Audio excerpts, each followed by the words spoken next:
Lâmpada para os meus pés é a tua palavra, luz para os meus caminhos é a palavra do Senhor. Com esse texto bíblico nós começamos mais um dia. O nosso pedido a Deus nessa manhã é que permaneça ao nosso lado e abençoe a nossa vida, cubra a nossa família com ricas bênçãos. E tendo a certeza que estamos andando ao lado de Deus, nesse dia a nossa vida será extremamente abençoada e protegida. Nessa manhã, eu quero deixar com você uma parte da palavra de Deus do livro de Salmo, capítulo 106, o verso 1, onde a Bíblia diz o seguinte: Rendei graças ao Senhor, porque Ele é bom, porque a sua misericórdia dura para sempre. O nosso Deus é bom em todo e qualquer momento. Nós precisamos a cada dia render louvores ao nome dEle. A sua misericórdia se renova sobre a nossa vida a cada manhã, eis a razão pela qual nós não somos consumidos e nós nos encontramos hoje na face dessa terra. O fato de estarmos aqui hoje é o resultado da graça, da bondade e da misericórdia do nosso Deus, e nós precisamos a cada dia termos um coração muito mais agradecido pela bondade dele para com a nossa vida. A cada manhã, nesse canal, nós somos desafiados espiritualmente a nos mantermos conectados com o Senhor, ouvindo a sua palavra, um capítulo a cada dia. E quero nessa manhã convidar você a manter e a ter a sua Bíblia aberta no livro de 2 Samuel, capítulo 17, o verso 1. Disse ainda Aitofel a Absalão: Deixa-me escolher 12.000 homens e me disporei a perseguir o rei Davi esta noite. Os planos de Satanás incessantemente é destruir os filhos do Senhor. Nós não somos destruídos por causa da graça infinita do nosso Deus derramada sobre a nossa vida a cada manhã. Se Satanás pudesse, ele teria destruído todos os filhos do Senhor e os planos de Deus estabelecidos sob a face dessa terra. Mas a mão de Deus é poderosa para nos proteger e segurar os quatro cantos dessa terra. A única maneira pela qual nós poderemos vencer é se nos mantivermos seguros nos braços do Senhor, independente dos erros que nós possamos ter cometido na vida. Mas se nós nos reconciliarmos com Deus a cada dia e voltarmos a nossa fé para os braços do Senhor, Deus sempre estará do nosso lado a nos amparar e nos proteger. Absalão era aquele que tinha matado seu irmão Aminon. Agora, nesse momento, o seu maior desejo era matar o seu pai e se assentar no trono de Israel. Mas para se assentar no trono do governo do povo de Deus, precisaria primeiramente ter a permissão do Senhor. E fica muito evidente para nós nessa manhã que o coração de Absalão não era um coração segundo o coração do Senhor. Ficava muito aquém do coração do seu pai. Absalão estava confiando na sua beleza, no seu charme, na sua popularidade, mas Davi ainda mantinha sua fé segura nas mãos do Senhor. Como nós podemos ver no versículo 1, diante do capítulo que nós estamos estudando nessa manhã, Aitofel abandonou Davi e se tornou agora o conselheiro pessoal de Absalão. Aitofel, na verdade, guardava no seu coração alguns ressentimentos. Betseba era a sua neta. Ele não tinha conseguido perdoar Davi pelo envolvimento que ele tinha tido com a sua neta e ainda ter enviado Urias para a morte. O seu conselho a Absalão é que ele fosse perseguir Davi com 12.000 homens. Seria o suficiente para liquidar por completo as últimas forças que Davi possuía. Ele estava cansado, estava fragilizado, estava em busca de um lugar para se refugiar. Na mesma condição estavam os seus soldados. Embora o conselho de Aitofel fosse maligno, mas ele estava completamente correto. Se naquele momento Absalão tivesse permitido que Aitofel fosse perseguir Davi, possivelmente ele conseguir matar com muita facilidade a Davi. Mas Absalão não permitiu que Aitofel fosse naquele instante. Podemos ver a mão de Deus conduzindo a vida de Davi. Nada na vida de um cristão, naquele que confia em Deus, se dá de uma forma acidental. A mão de Deus estava conduzindo aquele momento de decisões. Deus ainda queria que Davi permanecesse governando o seu povo. Neste momento de incerteza, Absalão busca seguir um outro conselho. Ele busca saber qual era o pensamento de Uzai.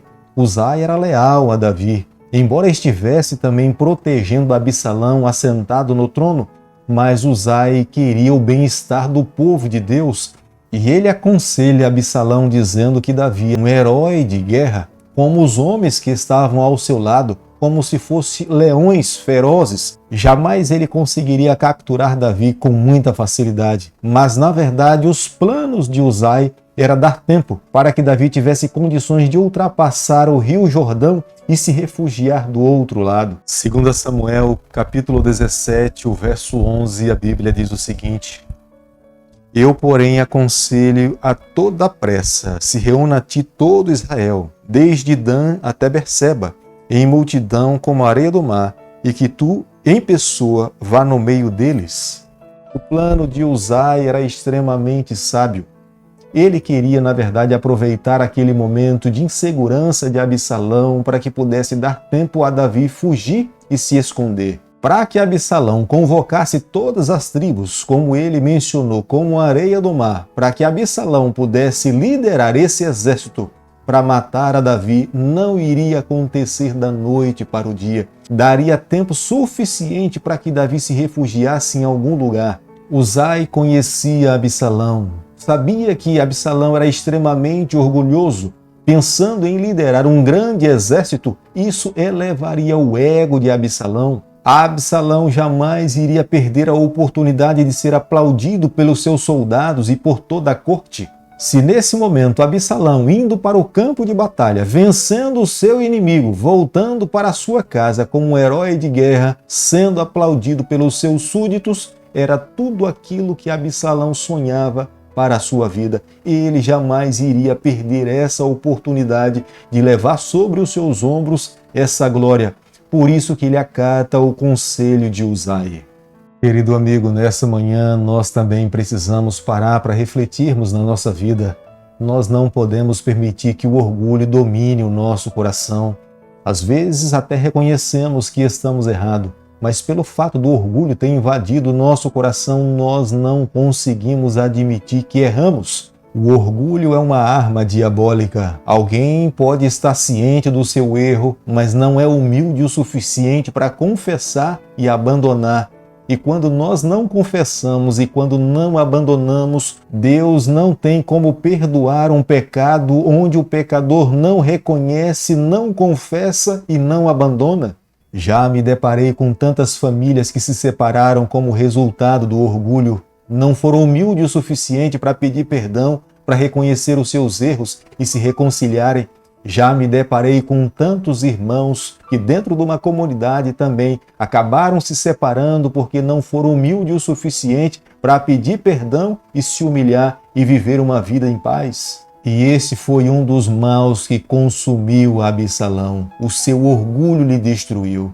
Uzai aconselha Davi a passar o rio Jordão. Uzai sabia que a qualquer momento Absalão poderia mudar os seus planos. E para que pudesse poupar Davi e os seus soldados numa batalha, Uzai aconselha Davi para que permanecesse do outro lado do rio Jordão. Davi e os seus homens estavam cansados daquela fuga repentina, mas Davi colocou em prática o conselho de Uzai. Ele colocaria o rio Jordão como uma barreira entre o seu exército e o exército de Absalão. Nesse momento mais sombrio da sua vida, Davi renova a sua confiança no Senhor e a sua aliança também. Coloca nas mãos de Deus a sua vida, a vida dos seus soldados e a sua família. 2 Samuel, capítulo 17, o verso 23, a Bíblia diz o seguinte: Vendo, pois, Aitofel que não fora seguido o seu conselho, albardou o jumento, dispôs-se e foi para casa e para a sua cidade, pôs-se em ordem os seus negócios e se enforcou. Morreu e foi sepultado na sepultura do seu pai. Aitofel, reconhecendo que Absalão não estava disposto a seguir os seus conselhos de perseguir a Davi, ele estava mais disposto a seguir os conselhos de Uzai. Aitofel monta no seu jumento e volta para sua casa. Aitofel, na verdade, sabia que não seria tão fácil capturar e matar Davi. E olhando para o futuro, ele imaginava e acreditava que Davi voltaria a governar a nação de Israel. E Aitofel, diante dos seus erros e dos seus maus conselhos, ele escolheu enforcar-se. Deus conduzia a vida de Davi. Deus o levou para a cidade de Manaim, a mesma cidade que um dia Isbosete, o filho de Saul, se refugiou. Ali, Davi montou o seu quartel-general na espera do seu filho. Ao Absalão ultrapassar o rio Jordão, ele estava sendo acompanhado por muitos soldados. Mas a quantidade de soldados que acompanhavam Absalão para matar a Davi era mais um prejuízo do que uma qualidade, porque eram soldados indisciplinados, eram soldados inexperientes, não eram homens treinados para a guerra, e diante da qualidade do solo e naquela região desértica da Transjordânia era mais um prejuízo para Absalão do que uma virtude. E em sua inexperiência, o seu maior desejo era travar uma batalha com seu pai, para destruí-lo, com o objetivo de se estabelecer no reino. Isso trouxe sérias consequências negativas para essa batalha. Querido amigo, nessa manhã, ao concluirmos o estudo do capítulo 17 do livro de 2 Samuel, eu e você, nós precisamos chegar às seguintes conclusões. Enquanto Absalão perseguia o seu pai de uma forma presunçosa, arrogante e pessoal, Davi buscava manter a sua fé e a sua confiança no Senhor. Davi cria na palavra de Deus que todas as coisas cooperam para o bem daqueles que amam a Deus. Davi estava consciente dos seus erros, das suas falhas, mas a sua única saída e salvaguarda nesse momento era confiar no Senhor. Absalão estava completamente descomprometido com Deus. O único compromisso que Absalão tinha era consigo mesmo e com o seu ego e o seu desejo de se assentar no trono. Mesmo que fosse necessário matar o seu pai, ele o faria para que pudesse concretizar o desejo do seu coração. Isto gerou no coração dos seus liderados um descomprometimento. Os seus próprios soldados não estavam dispostos a lutar as suas batalhas. Eu não sei se nessa manhã falo para alguém que também esteja passando por momentos difíceis na vida, momentos sombrios, sendo perseguido, passando por tribulações familiares ou na área da saúde ou financeira. Mas creia, eu e você, nesse momento, nós precisamos fazer como Davi. Nós precisamos nos refugiar no Senhor. É a nossa única salvaguarda. Enquanto Satanás e as suas hostes tentam nos destruir, nós precisamos renovar a nossa aliança e o nosso compromisso de amarmos a Deus e andar ao seu lado. Fazendo isso, tenha certeza que nessa manhã, que nesse dia, que nesse momento, o céu irá descer para nos acudir, para nos amparar, para nos conceder forças. E onde nós não temos encontrado uma porta de saída para os nossos problemas, o nosso Salvador será a nossa saída, será a nossa porta para que nós vivamos uma vida feliz. Querido Pai, nas tuas mãos nessa manhã nós nos colocamos, confessamos as nossas falhas, renovamos a nossa aliança de fazer a tua vontade, de andar ao teu lado. Nós oramos, nós pedimos e o fazemos em nome de Jesus. Que o Senhor te abençoe e te guarde. Que Ele faça resplandecer o seu rosto sobre você.